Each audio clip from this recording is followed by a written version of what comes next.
Bonjour à tous, bienvenue dans cette vidéo de tutoriel cybersécurité ou tuto cybersec. Je m'appelle Léo de la chaîne Les Clés de la sécurité numérique et aujourd'hui on va parler de phishing. L'idée de cette vidéo est de vous permettre de trouver les indices les plus évidents pour savoir si c'est un mail légitime ou un mail de phishing. Mais avant de commencer, qu'est-ce qu'un mail de phishing? Un mail de phishing, c'est un mail qui va chercher à usurper l'identité d'un organisme de confiance, ou d'une personne de confiance en tant qu'expéditeur de l'email. Pour faire quoi?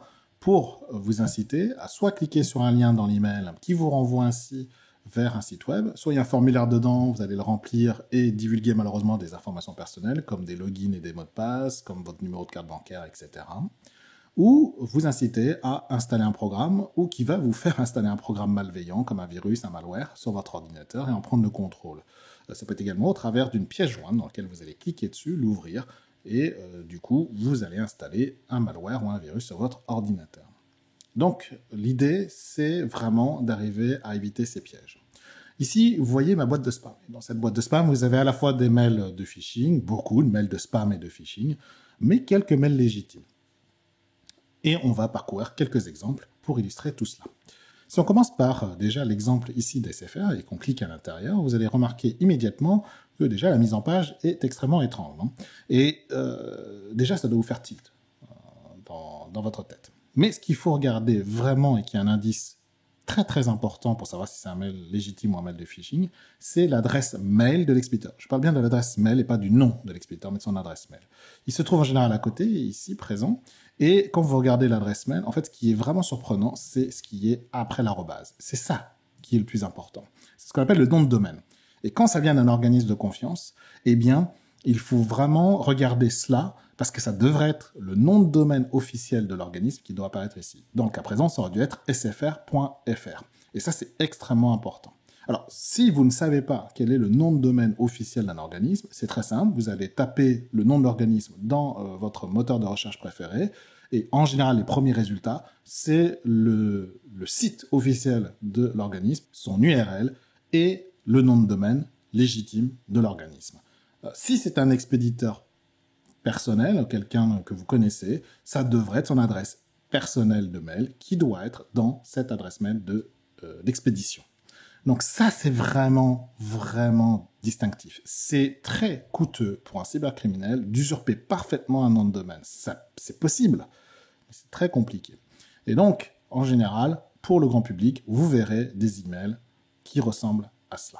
Il y a un autre indice, c'est le lien, ne cliquez pas sur le lien d'ailleurs, mais si vous survolez le lien, vous regardez en bas à gauche et vous verrez que le lien vous envoie vers quelque chose d'étrange. Alors ici, c'est quelque chose d'assez particulier puisqu'on a quelque chose sous la forme d'un lien court en bit.ly, et donc c'est très important ici de ne pas cliquer dessus parce que si c'est un lien court, c'est que c'est déjà bizarre, parce qu'un lien court masque la vraie adresse dans laquelle le lien va vous envoyer. Donc déjà, ça aussi, c'est un autre indice qui vous fait dire que vous ne devrez pas faire confiance à cet email. Alors si on prend un autre exemple, ici par exemple Free, on voit que dans le cadre d'un cadeau gratuit, eh bien, on va pareillement essayer de vous inciter à cliquer sur des liens. Et encore une fois, si vous regardez le nom de domaine, vous voyez qu'il y a quelque chose de très étrange, c'est pas quelque chose en free.fr. Donc déjà tout de suite, ça doit vous faire dire non, ça c'est clairement un mail de phishing. Donc le grand indice permettant de savoir si c'est un mail de phishing, c'est dans l'adresse de l'expéditeur. Et dans cette adresse de l'expéditeur, c'est le nom de domaine, ce qui est après l'arrobase, qui est essentiel. C'est ce qui est ici, qui est extrêmement important. Soyez vigilant quand vous avez un email qui est bizarre, qui est étrange, qui vous fait une sorte d'effet, moi j'appelle ça l'effet « tiens ». C'est-à-dire quelque chose qui vous fait dire que ce mail est un peu exceptionnel et que votre cerveau a processé quelque chose qui vous fait dire que c'est étrange d'avoir reçu cet email. Et donc, quand vous avez cet effet-là, prenez le temps de lire l'email et de regarder les indices pour voir si ça n'est pas un mail de phishing. Un petit mot sur le nom de domaine, et pour aller un tout petit peu plus loin. Il faut savoir que quand les phishing sont un peu plus ciblés, notamment ciblés sur un organisme particulier, donc quand ils tentent d'usurper un organisme très particulier, il arrive que l'adresse de l'expéditeur qui est usurpée est beaucoup plus difficile à identifier comme étant celui d'un phishing. Je vais vous présenter deux techniques, notamment, et ces deux techniques doivent vous démontrer effectivement que parfois, quand c'est vraiment bien forgé, bien fait, ça peut être assez difficile à distinguer, mais on peut encore identifier cela. La première chose, c'est notamment, prenons l'exemple de nouveau de SFR, c'est de prendre, par exemple, une adresse du type sfr.fr.quelque-chose.com, par exemple. Ce qui est important à regarder, c'est finalement vraiment la fin du nom de domaine. C'est ça qui est beaucoup plus difficile à usurper. Donc, c'est notamment ce qui est juste avant l'extension du nom de domaine, donc ce qui est .com, .fr, .de, etc. Donc, ça représente généralement des noms de pays ou des .com, .org, .net. Et donc, c'est ça qu'il faut regarder et c'est ça qu'il faut surveiller, c'est cette fin de nom de domaine qui est très difficile à usurper. Ce qui est avant, qui peut contenir sfr-fr, sfr.fr, ça n'est pas important, ça peut être finalement usurpé. Une autre technique utilisée par les attaquants, c'est d'utiliser quelque chose de beaucoup plus sioux, c'est la ressemblance des polices de caractère. Bon, on va prendre un exemple ici, par exemple.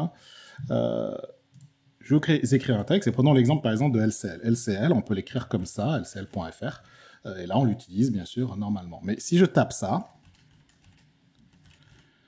pensez que j'ai tapé la même chose, en fait, vous n'avez pas vu mon clavier, mais en fait, j'ai tapé I majuscule, CI majuscule.fr. Et pourtant, vous voyez que ça ressemble exactement à lcl.fr en minuscule.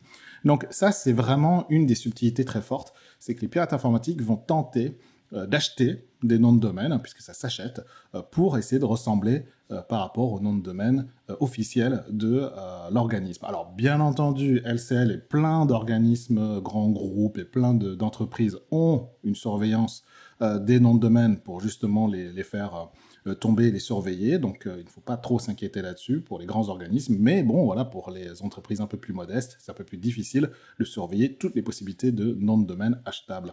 Là, je vous ai présenté l'exemple du L et du I majuscule, mais il y a aussi Orange. Orange avec un O majuscule, eh bien, on peut le faire ressembler avec un 0 ici, tout simplement, pour voir que voilà, c'est très subtil comme différence, mais ça suffit pour pouvoir légèrement usurper l'attention des destinataires. Et du coup, pour conclure, un mail de phishing, ça peut se reconnaître de différentes manières. Mais je vous ai donné dans cette vidéo 3 points importants. Le premier, c'est donc l'adresse mail de l'expéditeur. Il faut vraiment regarder cette adresse mail qui dévoile déjà beaucoup d'indices sur le fait que ça soit oui ou non un mail de phishing. Ensuite, vous pouvez survoler les liens qui sont à l'intérieur du mail, ne cliquez pas dessus, mais survolez-les et regardez vers où ça va vous envoyer sur Internet. L'autre point qui est important, c'est le fait que généralement, un mail de phishing, ça va vous inciter à vous dire « tiens », et donc à vous poser la question « pourquoi c'est quelque chose qui est exceptionnel, c'est quelque chose qui me donne du stress ou me donne de la pression pour m'inciter à cliquer sans réfléchir, soit une pièce jointe, soit un lien directement dans l'email ».